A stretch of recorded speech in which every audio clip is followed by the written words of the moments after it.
Did you know a Los Angeles startup just printed an entire supercar? Jenga uses massive 3D printers to literally build titanium hypercar parts layer by layer.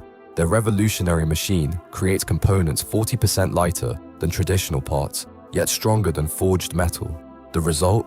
The world's first fully 3D printed supercar, pumping out 1,250 horsepower.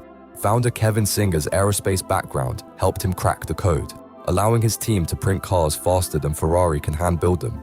This isn't just manufacturing, it's the future of automotive engineering.